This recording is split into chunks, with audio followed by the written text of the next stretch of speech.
siku ya Jumanne katika kipindi hiki cha Pasaka.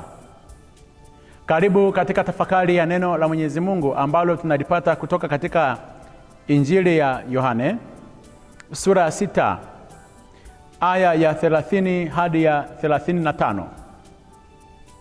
Ni mwendelezo wa madai ya Wayahudi ambao wamemtafuta Yesu hadi alipokuwa katika sinagogi kule Kapernaum siku ya Sabato.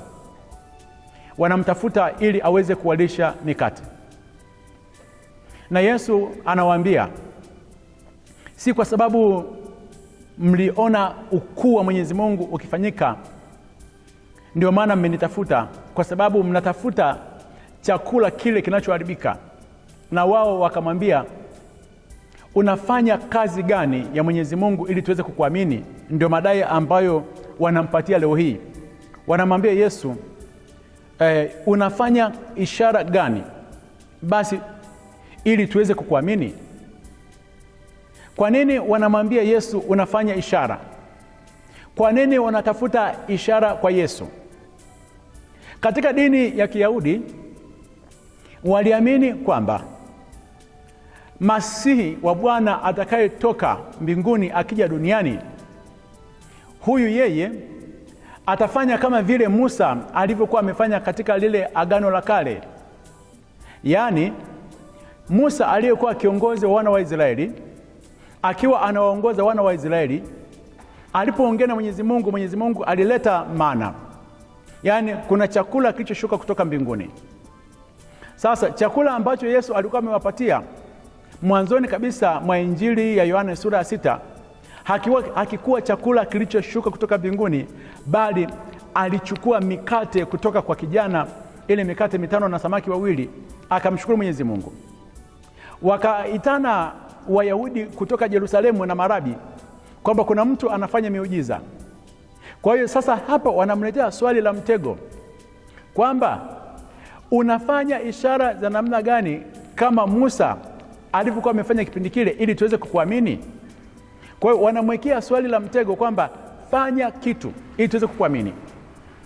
Mpendwa mtazamaji, hadi leo kasumba hii imewakumba viongozi wengi sana wa dini katika nyakati hizi tunazoishi.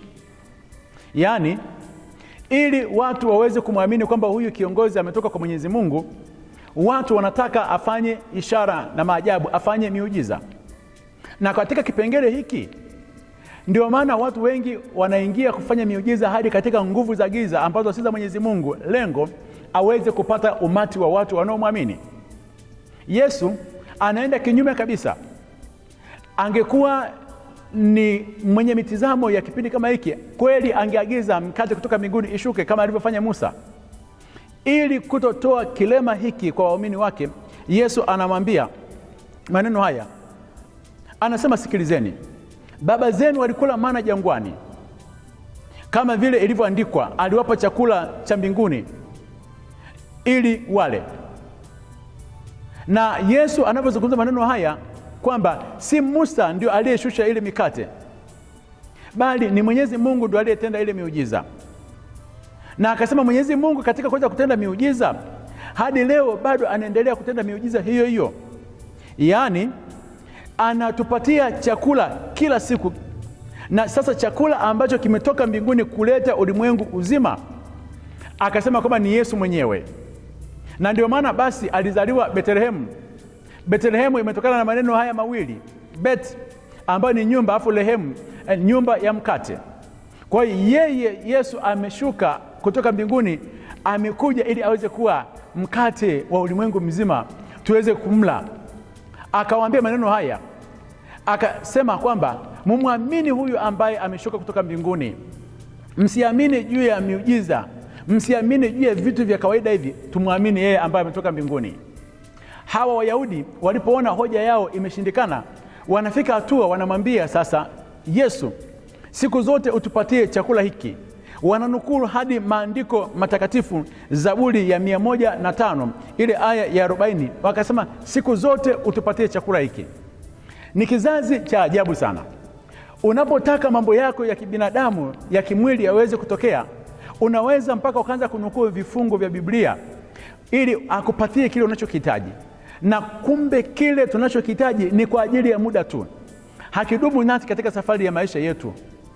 Yesu akawaambia, mimi ndimi chakula cha uzima, yeye anayekuja kwangu hataona njaa kabisa, na aniaminie hataona kiu kamwe.